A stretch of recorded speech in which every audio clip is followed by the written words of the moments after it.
A'udzubillahi minasyaitonirrajim. Bismillahirrahmanirrahim. Assalamualaikum warahmatullahi wabarakatuh.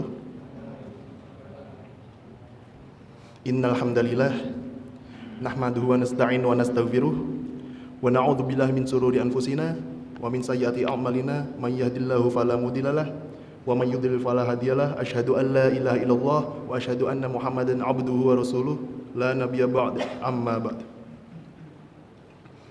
Pertama-tama puji syukur atas kehadirat Allah Subhanahu wa taala yang mana berkat rahmatnya, karunia-Nya, bahkan nikmatnya kita sama-sama masih bisa berkumpul dalam rangka melaksanakan ibadah sholat tarawih di masjid tercinta ini, yaitu Masjid Al-Muhajirin, yang alhamdulillah juga walaupun hujan tidak menutupi semangat ibadah kita. Semoga apa yang kita kerjakan dibalas dan diganjar pahala oleh Allah Subhanahu wa taala serta kebaikan yang lainnya. Yang kedua, sholawat serta salam tak lupa juga kita junjungkan pada Nabi besar kita, Nabi Muhammad SAW, yang mana perjuangannya lah yang membuahkan hasil, bahkan membuahkan spirit baru bagi umatnya ini, sehingga kita bisa sama-sama menikmati manisnya iman dengan di bulan Ramadan ini. Baiklah, izinkanlah saya selaku perwakilan dari kemasjidan menyampaikan beberapa informasi penting terkait kemasjidan. Yang pertama itu adalah jumlah perolehan kotak infak pada hari Jumat 16 April 2021 yaitu sebesar Rp229.000, sehingga saldo totalnya berjumlah Rp1.553.000. Jazakumullahu khairan katsiran kepada Bapak Ibu yang telah menyumbangkan hartanya. Semoga Allah juga membalasnya dengan yang lebih baik lagi. Yang kedua, informasi selanjutnya yaitu khotib yang akan bertugas pada malam hari ini, yaitu Sabtu 17 April 2021, yaitu Ustadz Reza Primamatondang. Alhamdulillah beliau juga sudah ada di tengah-tengah kita, dan yang akan bertindak sebagai imam pada kali ini yaitu imam besar kita, yaitu Syekhuna Ustadz Lalu Khairi Anam. Yang ketiga, tak lupa juga kepada jamaah yang melakukan ibadah tarawih di masjid ini, tolong diperhatikan juga protokol kesehatannya demi menjaga atau memutus rantai penyebaran dari virus corona ini, dan semoga Allah juga memberikan kita kesehatan selalu agar tidak terkena penyakit yang lainnya. Amin amin ya rabbal alamin. Barangkali itu saja para jamaah, Bapak Ibu sekalian, yang bisa saya sampaikan. Kurang lebihnya mohon maaf dari saya. Wabillahi taufiq wal hidayah wa ridha wal inayah. Hadanallahu wa iyyakum ajma'in. Wassalamualaikum warahmatullahi wabarakatuh. Kepada Ustadz Khotib, sila.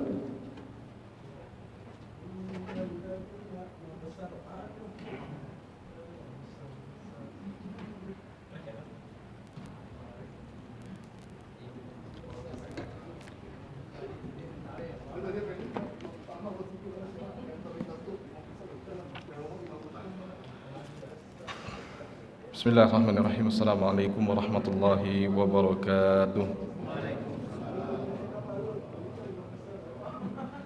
Alhamdulillahi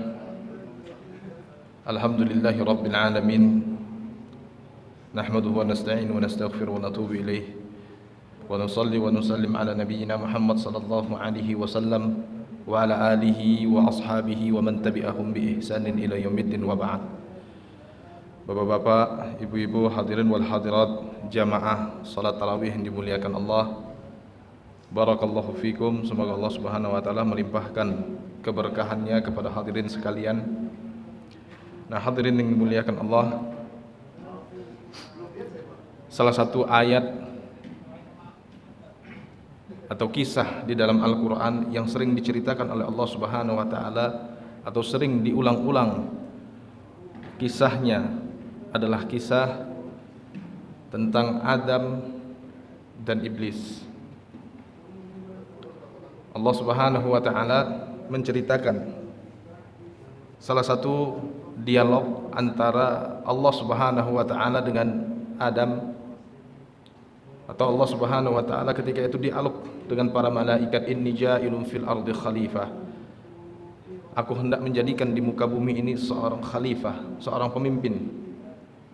Ataj'aluna fiha may yufsidu fiha wa yasfikud dima' wa nahnu nusabbihu bihamdika wa nuqaddisu lak. Ya Allah, apakah engkau pantas menjadikan seorang khalifah pemimpin di muka bumi dari kalangan Adam, dari kalangan yang engkau ciptakan dari turab atau tanah, dan kemudian dia menggantikan kami, padahal kami, kata para malaikat, adalah hamba-hambamu.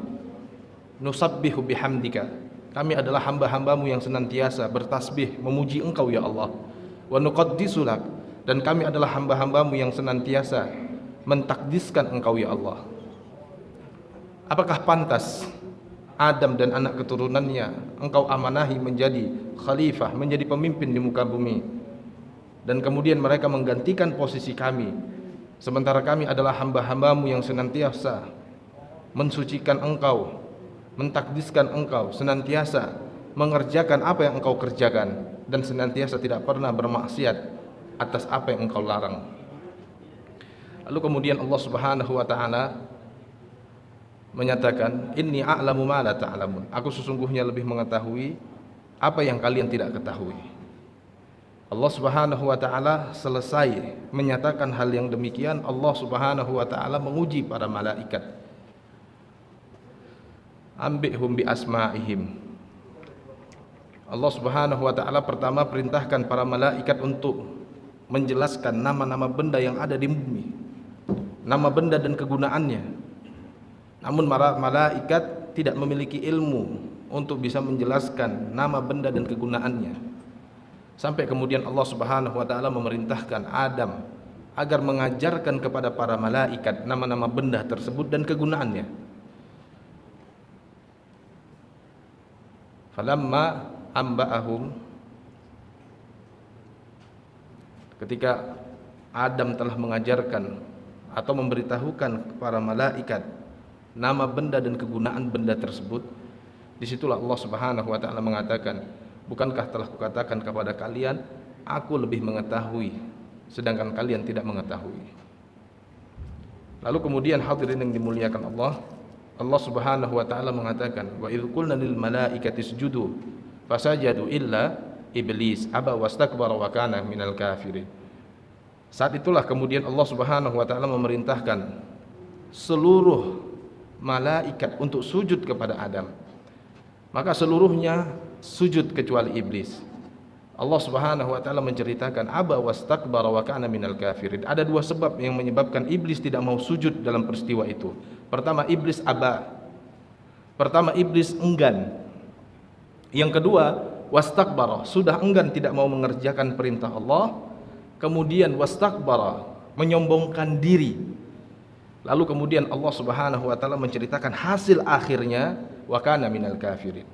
Iblis termasuk hamba Allah yang kafir.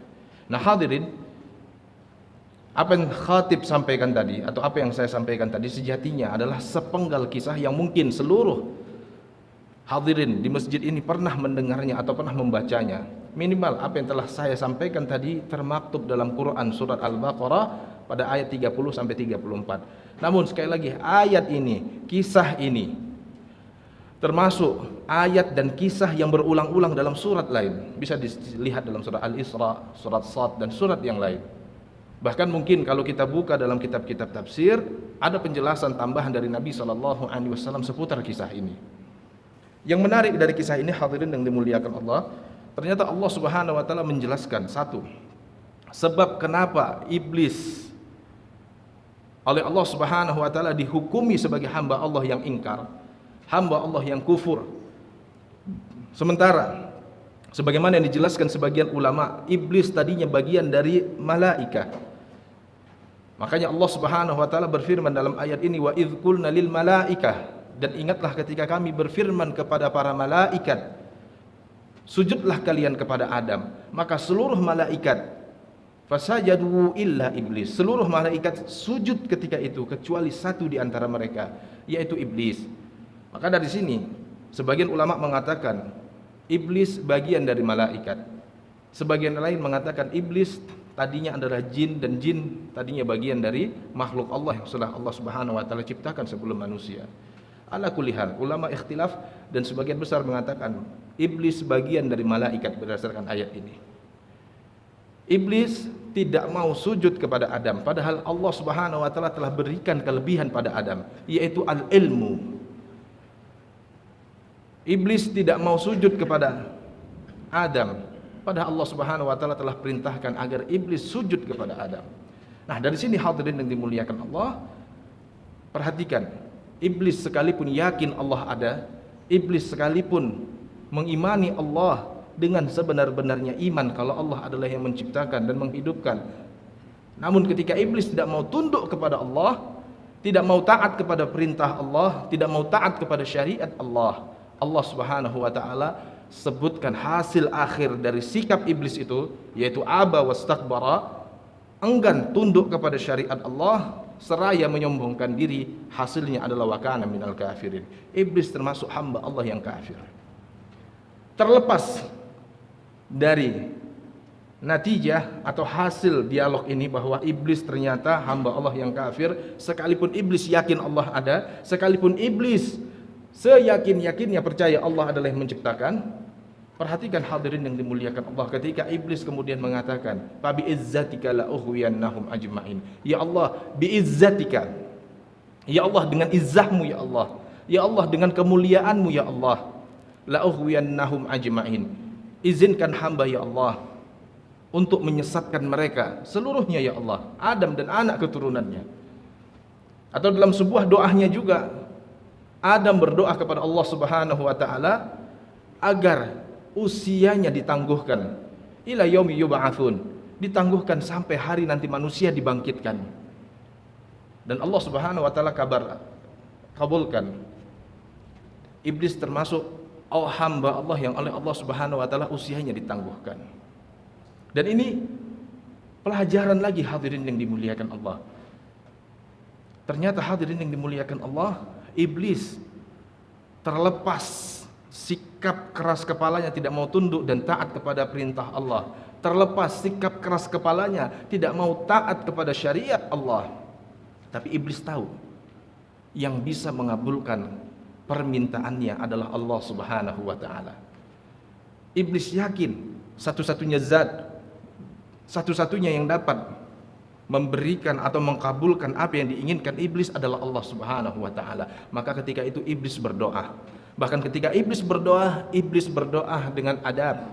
Iblis mulai dengan fabi izzatika, ya Allah, dengan kemuliaanmu ya Allah. Iblis memulai dengan memuji Allah dan tawasul dengan pujian kepada Allah. Salah satu yang mungkin adab yang kurang atau yang hilang pada hari ini, ketika ada orang memerlukan bantuan Allah, dia kemudian minta kepada Allah tanpa memuji Allah, minta kepada Allah tanpa bertawasul dengan pujian-pujian kepada Allah. Padahal di antara adab doa adalah memuji Allah dan tawasul dengan nama atau pujian-pujian yang kita pujikan kepada Allah. Sebagaimana iblis tadi, walaupun iblis bukan contoh dan tauladan, namun pada kisah ini hadirin yang dimuliakan Allah, iblis telah melaksanakan apa yang diajarkan para nabi. Makanya Allah Subhanahu wa taala mengingatkan kaum muslimin, walillahil asmaul husna fad'u biha. Ingat bahwa lillah, bagi Allah itu ada asmaul husna, nama-nama yang baik. Fad'u biha, maka berdoalah kalian dengan nama-nama yang baik itu. Artinya mulailah berdoa kepada Allah dengan memuji Allah melalui nama-nama yang baik itu, dan bertawasul, menjadikan pujian-pujian itu wasilah berdoa kepada Allah Subhanahu wa taala. Seingkar-ingkarnya iblis yang kemudian Allah Subhanahu wa taala laknat, fa innaka rajim, ya iblis kau termasuk hambaku yang terlaknat, rajim, terkutuk. Namun karena ketulusan iblis berdoa kepada Allah Subhanahu wa taala, dia memohon kepada Allah seraya memuji Allah dan bertawasul dengan pujian tersebut. Fa innaka minal munzarin, iblis engkau termasuk hambaku yang ditangguhkan usianya. Iblis kemudian dikabulkan untuk bisa atau diberi izin menyesatkan anak Adam. Illa ibadakal mukhlasin, kecuali hamba-hamba Allah yang mukhlas, yang benar-benar ikhlas. Maka iblis tidak mampu menyesatkan dan menyelewengkan anak Adam tersebut. Nah hadirin perhatikan, sebetulnya kisah yang berulang-ulang ini, perhatikan, para ulama ulumul Quran menceritakan Allah Subhanahu wa taala sengaja mengangkat di dalam Al-Quran kisah-kisah. Ada kisah para nabi yang diangkat oleh Allah Subhanahu wa taala. 25 nabi yang kita kenal diangkat oleh Allah Subhanahu wa taala kisah-kisahnya di dalam Al-Qur'an. Ada yang kisahnya mutawalat panjang, ada kisahnya setengah panjang, ada kisahnya hanya sekedar menyebutkan namanya.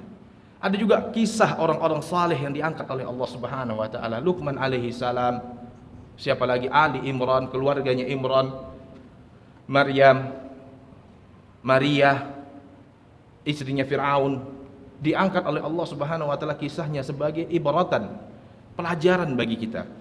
Termasuk diangkat kisah iblis. Ini juga ibrah, pelajaran penting. Yang terakhir adalah kisah Nabi Muhammad sallallahu alaihi wasallam bitafsil. Hampir-hampir kita katakan rinci. Awal lahir Nabi sallallahu alaihi wasallam diceritakan dengan kisah Ashabul Fil. Alam tara kaifa fa'ala rabbuka bi ashabil fil. Ayat ini terkait dengan kelahiran Nabi sallallahu alaihi wasallam. Sampai wafatnya Nabi pun ayat turun terkait dengan wafatnya Nabi sallallahu alaihi wasallam. Nah, hadirin yang dimuliakan Allah, pada kisah-kisah itu ada ibrah, pelajaran penting.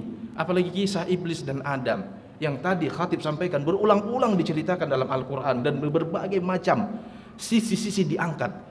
Di antara sisi yang diangkat dalam surat Sad misalnya, ternyata iblis berdoa kepada Allah Subhanahu wa taala. Bukan hanya berdoa, hadirin yang dimuliakan Allah. Iblis berdoa dengan memuji Allah dan bertawasul, menjadikan pujian-pujian itu sebagai wasilah agar Allah Subhanahu wa taala berkenan mengabulkan doa iblis. Inilah sebabnya hadirin yang dimuliakan Allah. Allah Subhanahu wa taala mengajarkan kepada Nabi sallallahu alaihi wasallam, dan kemudian Nabi sallallahu alaihi wasallam mengajarkan para sahabat agar berdoa dengan memulai memuji Allah dengan nama-nama Allah yang baik, dan kemudian menjadikan pujian-pujian tersebut sebagai wasilah. Walillahil asmaul husna fad'u biha. Dan kemudian para sahabat Nabi sallallahu alaihi wasallam diajarkan oleh Nabi sallallahu alaihi wasallam mulai bangun tidur di pagi hari memohon kepada Allah Subhanahu wa taala dilindungi. Allahumma inni as'aluka khaira hadzal yaum. Ya Allah, kami memohon kepadamu ya Allah kebaikan hari ini ya Allah, dan kebaikan hari selanjutnya. Wa na'udzubika min syarri hadzal yaum wa syarri ma ba'dahu. Diajarkan oleh Nabi sallallahu alaihi wasallam di pagi hari memohon kepada Allah diberi kebaikan pada hari tersebut dan dijauhkan dari keburukan pada hari tersebut. Di malam hari juga Nabi sallallahu alaihi wasallam mengajarkan hal yang sama. Mau tidur pun Nabi sallallahu alaihi wasallam mengajarkan adiyah al-ma'thurah, doa-doa yang doa-doa itu diriwayatkan dari Nabi dan bisa kita temukan hadirin. Salah satunya hadirin, manfaatnya atau faidahnya, kita tetap di atas keterjagaan Allah Subhanahu wa taala. Dan ini bagian dari apa yang disampaikan Nabi. Ihfazillah yahfazka. Jaga Allah. Di antara makna jaga Allah, mohon kepada Allah perlindungan-perlindungan dan kebaikan-kebaikan. Nanti Allah akan menjaga kalian. Ihfazillah yahfazka. Nah, faedah lain hadirin dari kisah ini sebenarnya tadi, ternyata yakin saja Allah ada nggak cukup hadirin. Yakin Allah ada nggak cukup. Sampai kita menunjukkan ketundukan kepada Allah Subhanahu wa taala. Kurang apa yakinnya iblis dengan wujud Allah Subhanahu wa taala? Tidak seorang pun di antara kita yang hadir di sini atau yang hidup pada hari ini pernah berkomunikasi langsung dengan Allah. Tidak seorang pun di antara kita pernah merasakan nikmatnya surga Allah. Tidak seorang pun di antara kita pernah diajak berbicara oleh Allah. Iblis hadirin pernah merasakan kebaikan-kebaikan itu. Ini yang disebut oleh para ulama dengan hakul yakin, ainul yakin. Keyakinan, bukan sekedar yakin, tapi keyakinan tersebut memang pernah dibuktikan dengan panca indera. Yakinnya kita tanda kutip masih di bawah yakinnya iblis, karena kita tidak pernah ketemu dengan Allah, tidak pernah merasakan nikmat Allah dalam artian surga. Namun hadirin sekali lagi, keyakinan iblis, kepercayaan iblis, imannya iblis itu tidak berguna manakala ketika Allah Subhanahu wa taala menuntut sebuah bukti dari rasa yakin, bukti dari rasa iman, bukti dari rasa cinta. Usjudu li Adam, sujudlah kepada Adam. Ternyata iblis masih memiliki sifat aba, sifat enggan tunduk kepada Allah. Maka hadirin, siapapun hamba Allah yang yakin Allah ada, bahkan percaya sepercaya-percayanya Allah yang menciptakan segala sesuatu dan dia adalah Tuhan yang esa, namun begitu Allah uji dengan syariatnya, masih ada rasa aba, masih ada rasa ingkar, maka hadirin yang dimuliakan Allah, sifat ini mampu merusak iman seseorang. Inilah yang pernah terjadi di zaman Nabi SAW. Hadirin, Di zaman Nabi ada dua orang sahabat Nabi sallallahu alaihi wasallam bertengkar. Salah seorang di antara mereka adalah Zubair ibn al-Awwam, anak dari bibi Nabi sallallahu alaihi wasallam.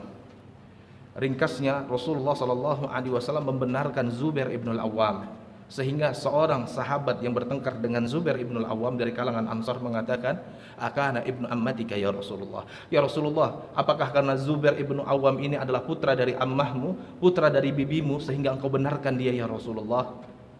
Maka Rasulullah sallallahu alaihi wasallam marah, hadirin. Diriwayatkan ihmarra wajhuhu, wajah Rasulullah sallallahu alaihi wasallam memerah. Dan pada saat yang sama Allah Subhanahu wa taala menurunkan ayat. Allah Subhanahu wa taala mengatakan, "Fala wa rabbika la yu'minuna hatta yuhaqqimuka fima syajara bainahum." Ya Muhammad, fala wa rabbika, maka sekali-kali tidak ya Muhammad, demi Tuhanmu ya Muhammad. Dan ini adalah ungkapan yang keras, hadirin. Fala wa rabbika la yu'minun, mereka itu tidak beriman, sekalipun mereka yang dimaksud oleh ayat adalah seorang sahabat yang pernah ikut perang bersama Nabi di perang Badar.